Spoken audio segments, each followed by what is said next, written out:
Sejam muito bem-vindos, esse é meu Coração Saudável. Hoje eu quero conversar com vocês um pouco sobre placas nas coronárias. Na realidade, esse vídeo é inspirado num seguidor que me mandou uma pergunta que vocês fazem muito.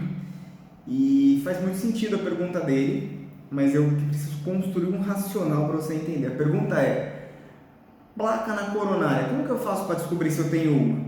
Poxa vida, é isso que eu quero falar para vocês. Eu preparei alguns slides e eu achei melhor ter esse apoio visual aqui para vocês poderem compreender. A primeira coisa que eu quero falar para vocês, que a tela ficou meio ruim, deixa eu trazer ela um pouquinho para cá, é sobre avaliação de risco cardiovascular. O que é avaliação de risco cardiovascular, pessoal? Quando você faz um check-up e o cardiologista avalia o que? Os seus fatores de risco.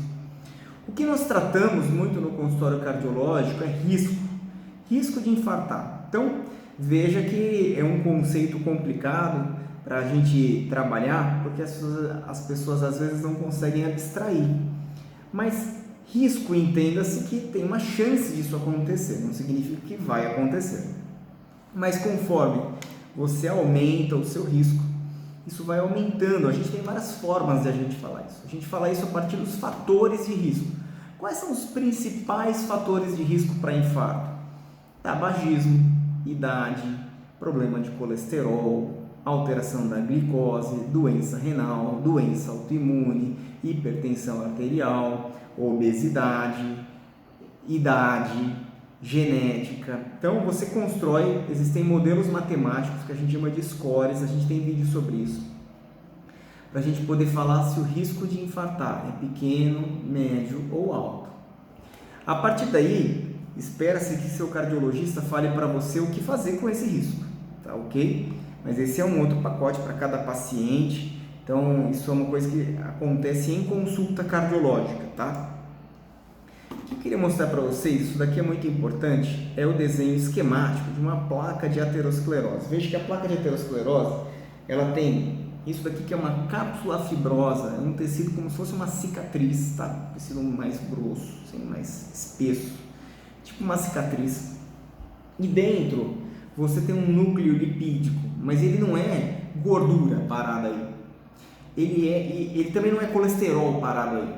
Ele é colesterol LDL oxidado, em especial colesterol pequeno e denso, que se infiltra aqui embaixo da aterosclerose.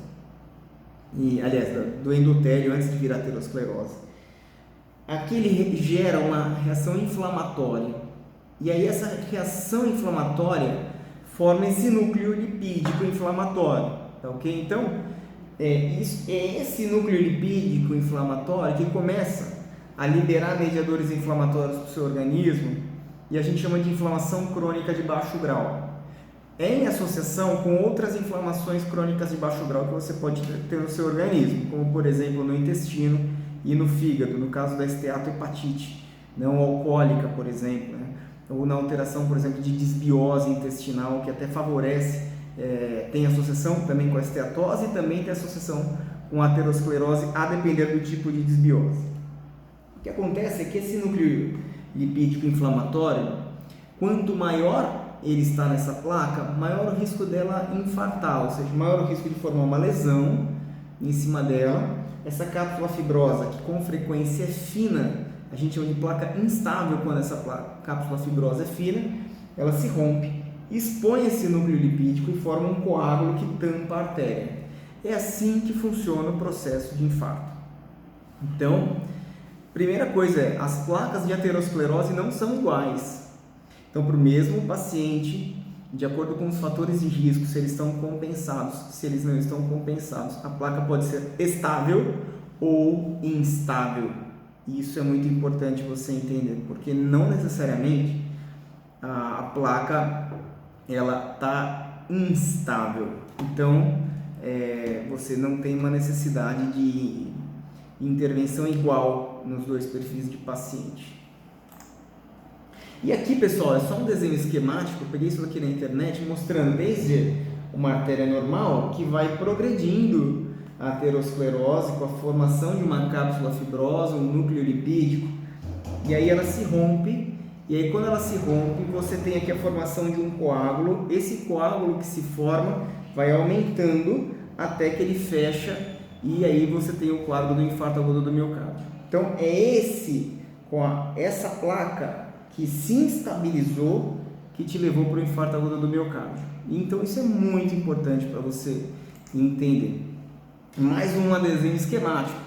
Uma placa estável, ela tem pouca inflamação, e uma placa instável, ela é muito inflamada. Então, por que eu digo isso? Porque o que é mais importante? Saber se há placa ou reduzir o risco? O que é mais importante? Será que o fato de ter a placa lá muda alguma coisa na questão da estratificação de risco e na redução do risco?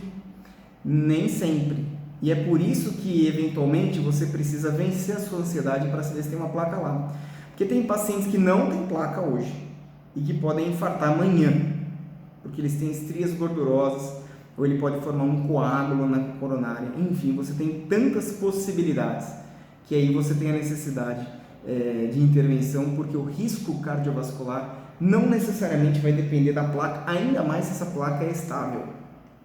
Então, tem uma outra observação que eu queria fazer para vocês, que placa é diferente de isquemia, galera. O que é placa? Placa é o entupimento em si. Isquemia é se esse entupimento causa uma alteração do fluxo coronariano, que também muda. Nem todo entupimento altera o fluxo. Então, se você não tem o fenômeno de alteração do fluxo, por que eu vou atrás de saber se tem placa ou não? Entendeu? Então, essas são informações importantes. Você tem exames para saber se tem placa e exames para saber se tem isquemia. E por que eu estou te falando isso e os slides acabam encerrando por aqui? Porque as pessoas perguntam, como que eu faço para saber se tem placa ou não? Tanta gente faz o exame e de repente tem placa, eu quero saber também se eu tenho. A questão é, faz sentido todo mundo sair fazendo exame? Não faz. Mas eu quero trazer a resposta para você no vídeo, que é, se você quer saber se tem placa, os exames acabam sendo cateterismo ou angiotomografia de coronárias. Esses são exames que documentam a existência da placa. Agora, você tem exames menos invasivos, como por exemplo ultrassom de carótidas, que veem que se você tem placa nas carótidas, pode aumentar a probabilidade de você ter placa no coração. Aliás, se você pega uma placa na carótida num paciente que faz check-up, você já começa a tratar esse paciente para reduzir o risco cardiovascular dele, imaginando que ele tem risco de ter problema no coração. Agora, a isquemia é diferente. E para ambas, a base do tratamento é uma mudança forte de estilo de vida. Mas uma vez que você tem placa de aterosclerose, se você tem alto risco cardiovascular, você precisa, além da mudança de estilo de vida, de tratamentos específicos. E aí vai depender muito do que a gente encontrar nos seus exames. Mas entenda que a gente não sai tratando entupimento. Essa parte da cardiologia, que é a cardioisquemia, não é um tratamento de entupido e desentupido. Não é um encanador. Não, pelo contrário. É uma análise de risco cardiovascular a partir dos seus fatores de risco. Então a gente precisa olhar quem você é, quais são os seus fatores, quais são as suas histórias. E o mais importante é reduzir o risco. Muito mais importante do que saber se tem alguma placa ou não é reduzir o risco. E tem várias formas de fazer isso. Eu espero que esse vídeo tenha sido útil para você. E se foi, pessoal, curte o nosso canal, segue a gente no Instagram, @BrunoColontones, lives semanais muito legais. Um forte abraço para vocês.